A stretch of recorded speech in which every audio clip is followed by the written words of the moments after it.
Transit anticipatory bail क्या होता है? कैसे मिलता है? कौन अप्लाई कर सकता है? कहाँ पर अप्लाई होता है? इन सभी चीज़ों के बारे में हम आज इस पर्टिकुलर वीडियो में डिटेल में समझने वाले हैं। So stay tuned throughout the video so that you could have a very better perspective over this situation. Kunal Kamra का जो इश्यू अभी चल रहा है, ये सभी को पता है। एकनाथ शिंदे पर कुछ कमेंट्स करने के बाद ये फँसे और इनके खिलाफ महाराष्ट्र में ही बहुत सारे एफआईआर रजिस्टर हो गए। अब ये जो एफआईआर है, ये नॉन बेलेबल ऑफेंसेस में रजिस्टर हुआ है। तो अब यहाँ पर चांसेस बन गए हैं कि कुणाल कामरा की गिरफ्तारी कभी हो सकती है, क्योंकि नॉन बेलेबल ऑफेंसेस में पुलिस के पास पूरा अधिकार होता है कि वो उस एक्यूज को जाकर कहीं भी कभी भी गिरफ्तार कर ले, बिना कोर्ट की परमिशन के। तो अगर किसी भी व्यक्ति के खिलाफ अगर कोई नॉन बेलेबल ऑफेंस में एफआईआर रजिस्टर हो गई है और उसको गिरफ्तारी से बचना है, तो उसके पास क्या ऑप्शन है? बेसिकली जब एफआईआर रजिस्टर हो जाता है और आपको गिरफ्तारी से बचना है, तो आपके पास ऑप्शन होता है एंटीसिपेटरी बेल लेने का। जिस जगह पर एफआईआर रजिस्टर हुआ है, उस एरिया का जो सेशंस कोर्ट है, उस सेशंस कोर्ट के पास पावर होता है एंटीसिपेटरी बेल ग्रांट करने का। अगर सेशंस कोर्ट एंटीसिपेटरी बेल नहीं ग्रांट करती है, रिजेक्ट कर देती है, तो फिर इसके बाद उस स्टेट के हाई कोर्ट के पास पावर होता है एंटीसिपेटरी बेल ग्रांट करने का। आप सेशंस कोर्ट में एंटीसिपेटरी बेल रिजेक्ट होने के बाद हाई कोर्ट अप्रोच कर सकते हैं और हाई कोर्ट से एंटीसिपेटरी बेल ले सकते हैं।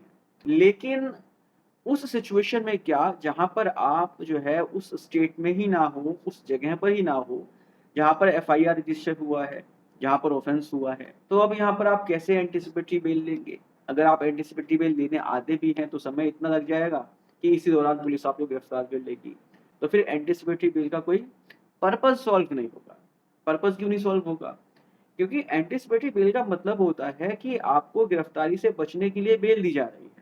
लेकिन अगर सपोज़ करो कि आपने एंटीसिपेटरी बेल अप्लाई किया और एंटीसिपेटरी बेल अप्लाई करने में ही आपको बहुत टाइम लग गया और इस दौरान पुलिस ने आपको गिरफ्तार कर लिया, तो फिर यहाँ पर एंटीसिपेटरी बेल का जो पर्पज़ है वो सॉल्व नहीं होगा। एग्ज़ाम्पल के तौर पर सपोज़ करो कि आप बैंगलोर में हैं और आपके खिलाफ दिल्ली में एक एफआईआर रजिस्टर हो गया नॉन बेलेबल ऑफेंसेस में। तो अब यहाँ पर पुलिस के पास ये पूरा अधिकार है, पूरा राइट है कि अगर पुलिस को लगता है कि गिरफ्तारी ज़रूरी है, तो पुलिस जो है आपको बैंगलोर में जाके गिरफ्तार कर सकती है। लेकिन आपको गिरफ्तारी से बचना है, तो उसके लिए आपको क्या करना पड़ेगा? एंटीसिपेटरी बेल लगाना पड़ेगा। आप एंटीसिपेटरी बेल लगाने के लिए कहाँ पर आएँगे? दिल्ली। अगर आप दिल्ली आते हैं एंटीसिपेटरी बेल लगाने के लिए और दिल्ली में आते ही पुलिस आपको गिरफ्तार कर लेती है, आपके पास इतना भी टाइम नहीं होता है कि आप एंटीसिपेटरी बेल फाइल कर सको। तब यहाँ पर एंटीसिपेटरी बेल का कोई पर्पज़ रह जाएगा? बिल्कुल भी नहीं रह जाएगा, क्योंकि बैंगलोर से दिल्ली आने में ही इतना समय लग गया कि पुलिस ने इस दौरान ही आपको पकड़ लिया और आप एंटीसिपेटरी बेल नहीं फाइल कर पाए। तो बेसिकली इसी चीज़ को ध्यान में रखते हुए ये ट्रांजिट बेल का कॉन्सेप्ट जो है पिक्चर में आया है। ट्रांजिट बेल के बारे में किसी भी कानून में कहीं भी कोई ज़िक्र नहीं है, कोई भी ऐसा प्रोविज़न नहीं है, जहाँ पर ट्रांजिट एंटीसिपेटरी बेल के बारे में बताया गया हो।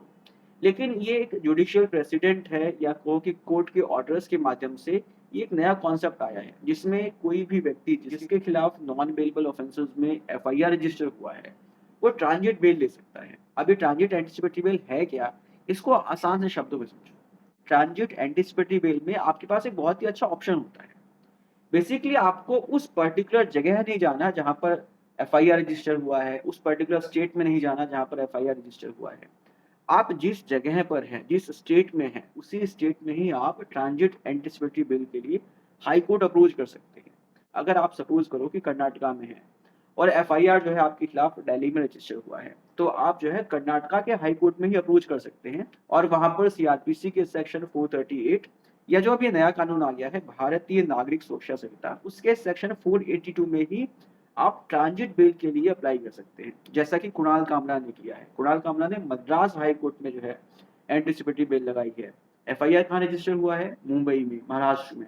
लेकिन कुणाल कामरा ने मद्रास हाई कोर्ट में ट्रांजिट बेल एप्लीकेशन लगाई है। जब आप ट्रांजिट बेल एप्लीकेशन लगाएंगे, तो उस पर्टिकुलर स्टेट का जो हाई कोर्ट है, वो उसको ग्रांट करेगा। लेकिन जो ये ट्रांजिट एंटीसिपेटरी बेल होता है, ये कुछ समय के लिए ही होता है।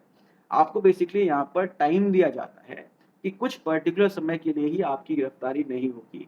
इसके बाद आपको क्या करना है? आपको फिर जो है उस कंसर्न स्टेट में जाना है जहाँ पर आपके खिलाफ एफआईआर रजिस्टर हुआ है और फिर वहाँ पर जाकर उस एरिया के सेशंस कोर्ट में एंटीसिपेटरी बेल अप्लाई करना है। अगर वो sessions court anticipatory bill grant कर देती है, देन वेल एंड गुड। अगर sessions court anticipatory bill grant नहीं करती है, तो आपको उस स्टेट के हाई कोर्ट के पास जाकर एंटीसिपेटरी बेल अप्लाई करना पड़ेगा। सो बेसिकली जो मैंने आपको समझाया, इसी को हम ट्रांजिट एंटीसिपेटरी बेल बोलते हैं, जिसका आप जो है इस्तेमाल कर सकते हैं गिरफ्तारी से बचने के लिए। उम्मीद करता हूँ कि ये वीडियो आपको इन्फॉर्मेटिव लगी होगी, आपको समझ में आया होगा कि ट्रांजिट एंटीसिपेटरी बेल क्या होता है। अगर वीडियो इन्फॉर्मेटिव लगी है तो उसको शेयर कीजिए। मिलते हैं नेक्स्ट वीडियो में, टेक केयर, बाय बाय।